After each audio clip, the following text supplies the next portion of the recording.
Yo, what is up PPL fans, Shoutout here, coach of Bayern Munich, and welcome to PPL Season 4, Week 11, the final week, the final match of PPL Season 4 for us. As I said in Team Builder, we obviously cannot win a title anymore, but we can go 7-4 instead of 6-5. 7-4 is good-ish, and 6-5 is pretty bad, at least from what I want to achieve in the season. So my goal of hitting overall 30 PPL wins this season, which I would have done with an 8-3 record. Not happening, but you know, 29 wins is also cool, right? Feelings, they are hurt. Anyway, as you can see, we're in Shoutout. I'm going to adjust these buttons just a little bit. There we go, it looks a little better on my screen. As you can see, we're in Shoutout just because convenience, and we were in call at the time. I was like, hey, Sly, we should just fucking play now. I was like, yeah, sure, why not? So we just decided to play while we were on call. As you can see, we're on call with NPL people, and stuff, because there's a thing happening that you might have seen on Twitter, and we are just in call chilling for that. So, yeah.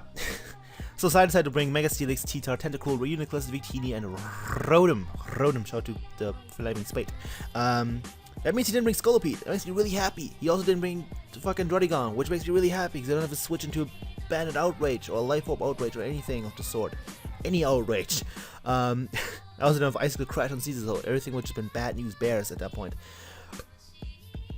Drodigon would have actually been a real problem to see, even though it's slow and stuff.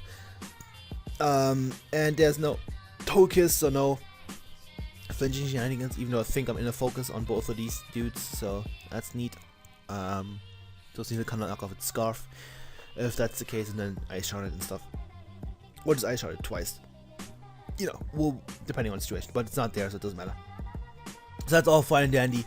I am pretty happy with this. That means Rodem was probably going to be a bulky speedy variant, like a bulky max HP max speed variant kind of thing.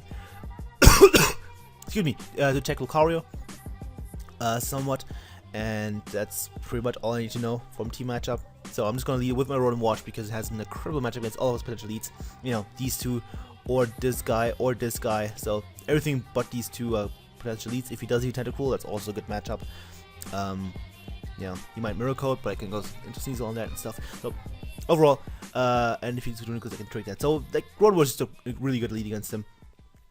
And I'm just gonna do that. He does use his own Rodem. And turn 1, I'm just gonna click Hydro Pump, because if I get damage off the thing, Lucario is a much more fun time. And he just stays in, he takes a clean 70%, and he's already low, and he's already in range for a +2 Bullet Punch, especially after rocks. So he brings in Choo-Choo, that is his Reuniclus. I don't want to say it, I'm just gonna go hard into the audience, and because I can set up screens on this and I make everything else have an easier time.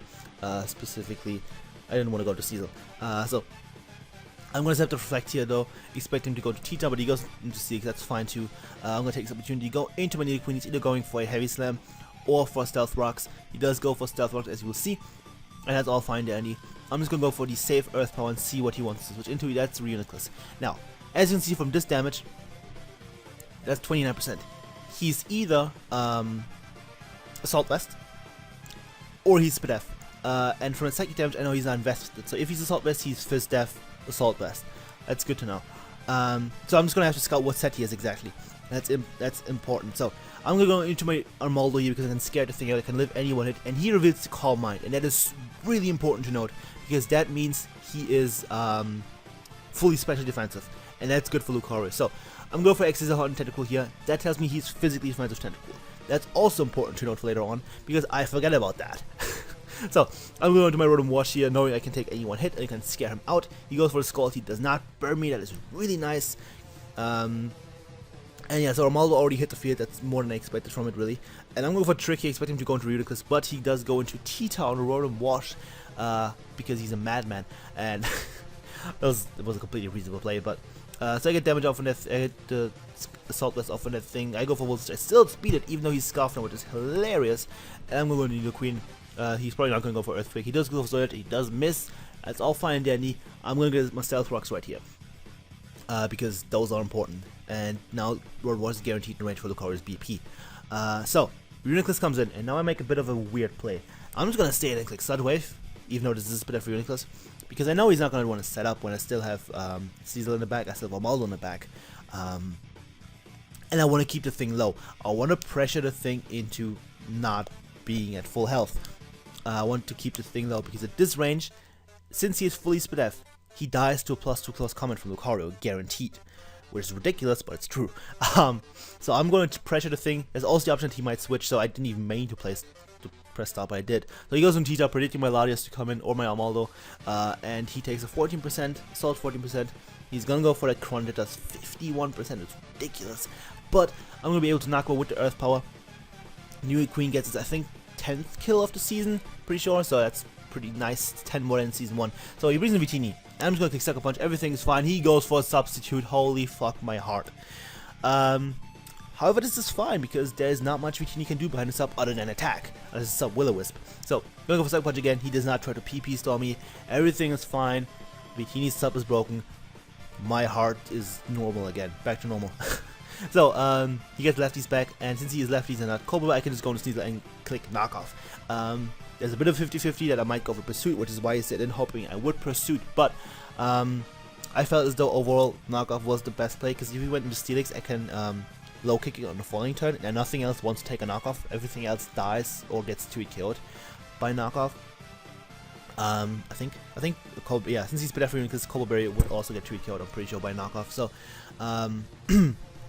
yeah, Knockoff just seemed like a best play. If you went to Steelix, I can low kick on the following turn, die, and then it's weakened for Armaldo, and that's all fine and dandy. So, yeah, that just seemed like my best play.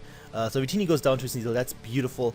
Sneasel's just a fucking babe. And I'm just Tentacle, and I have a brain fart. I'm like, okay, it's Sly. He's gonna have one weird Scarf, right? He brought his Tentacle in on my Sneasel. He's probably Scarf Tentacle, right? I saw he was Fizz Death earlier, and I completely blanked on that. So, that's gonna be in my mind for the rest of the game. He could be either Fizz Death or Scarf. Those are both options, even though it was already confirmed that he's Fizz Death. So, I have the option that I have in my head that he could be either or. So, you know, that's just a bit silly. So, I'm gonna roll a Wash, and since I'm Assault West, I can live with Scald comfortably, but he goes for the Gear Drain and knocks me out, so that's unfortunate.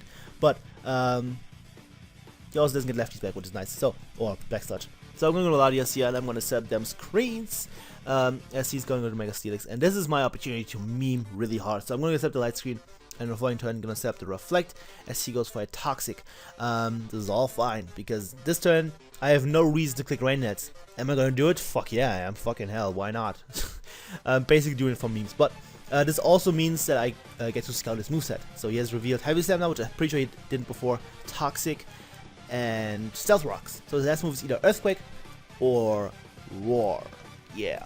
So if he is a Roar variant, Lucario sets up on it, if it's the last Pokemon. If it's a Earthquake variant, Lucario sets up on it with Screens Up. So at this point, Lucario can set up on Mega Steelix, no matter what. So I'm gonna go for the Healing Witch on the following turn. I just set up the rain for the memes because we won't call. Like, fuck it, rain ends, doesn't matter. I don't need screens for long.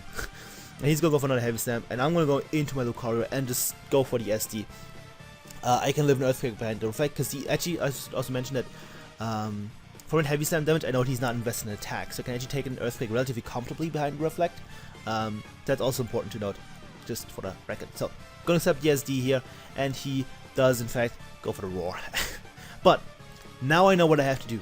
In order for me to win, I need Lucario to be my last Pokemon, and I need it to be in against this Mega Steelix. That's what I need to have. So, I'm gonna say with Armaldo, I'm gonna click Earthquake, get some damage off, because why not? I get a crit, which is nice, to 54%. Good job, Armaldo, and you just die. You know, Armaldo, you came to a game, you existed. That's the thing that happened. So, now I'm gonna go into my Sneasel, and I'm gonna click Knockoff, because I want him to kill me. And he does just stay in. He does just kill me, and that's the game. That right here should be the game, because now I can go into Steelix, to Lucario. This thing only has Heavy Slam as attacking move, and he can't phase me out because I'm obviously less Pokemon. So I'm gonna set up the Sword Sense. He goes into Rotom, and we're inside because I have Bull Punch. So gonna go for the Bull Punch here, knock out the Rotom, and that's 1 kill for Lucario. Can we bring this back from 1-4 down with the best Pokemon ever? So this is where I pretty much have a good opportunity to choke because I'm bad at Pokemon. I saw that he was physically defensive, but in my mind he could still be Scarf. So I go for E-Speed. In case you're not aware, close combat does more. 120 plus stab is 180 divided by 2 is 90. E-Speed is base 80. Just, you know, just for the math people that don't know math. Because combat is my play here, because I know it's first death and it guaranteed kills. E-Speed is a roll, and it's 58 to 68, I think. Something like that. I think I need exactly a mid-roll. 64% is exactly in the middle of the roll that I can get with Adamant Life at E-Speed to this max Tentacruel. And I click E-Speed. And Tentacruel fucking drops. And that, ladies and gentlemen, is gonna be the game.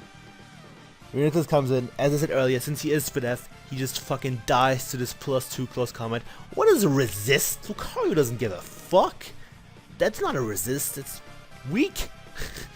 Six comes in, and that's also gonna die to close combat, so that's a GG to Sly. Lucrio is the fucking greatest Pokemon in history. I'm so happy. So, GG Sly. Lucrio, I love you. You're the fucking best. Holy fuck. So that's 4 kills with Lucrio, putting it at 13 KOs, 13 and 6 overall in the season, and putting us at 7 and 4 with a +13 differential for the season. So 13 kills for Lucrio, +13 differential. Coincidence? Probably. But I'm gonna say no. So yeah, I'm really proud how I played that after, you know, not playing amazingly, not prepping amazingly, just because I want to, you know, I want the meme of Armaldo, and I build a team that I can't play with. I don't play offense, like straight offense. This is straight up offense, and I can't do that. Hyper offense, to be exact. And it's not even good hyper offense, it's just hyper offense. But I pulled that out. I realized what I had to do to win, and I did that. You know, Sly could have switched and expected that. You know, could have realized, oh shit, he's gonna set up with Lucario, he's gonna not kill with Sneasel and set up with Lucario afterwards. I should switch, but he didn't, and that's really cool. There's not much he could have done, honestly. Everything he was switched into a knockoff would have just died. So, yeah, I don't know if he could have done anything about that. Maybe. I don't know, maybe he could have sacked Redux or something. I don't want to think right now, but at that point I had the game, I think. So, yeah, Lucario is a fucking monster. It just fucking killed the Redux from 71% with a close combat. It's just beautiful. Yeah, MVP, Lucario. You know, Armaldo, you really tried there, but I think Lucario just took it by a little bit over you. So, yeah, that's the season. We end on a high note, 4-game win streak. What is nice after those 2 chokes that we had. So we should have been on like a 6 or 7, I think a 7-game win streak. But I choked 2 games away, so I'm not. That's unfortunate. I think I would have won the title if that happened.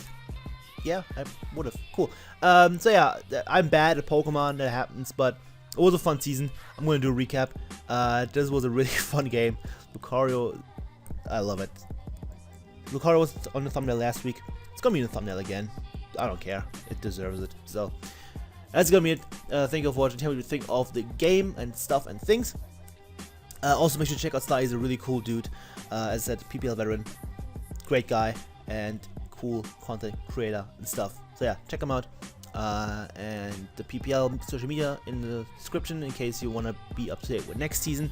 If we have sign-ups and whatnot, if you can apply to the PPL, if you want to be part of it and stuff, you will get informed about that on the Twitter account probably, and maybe YouTube, depending on if we do it or not. So yeah, that's it. Thank you for watching. Leave a like, leave a comment, leave some nudes. I will appreciate all 3 of those, and hopefully see you guys next time. Goodbye.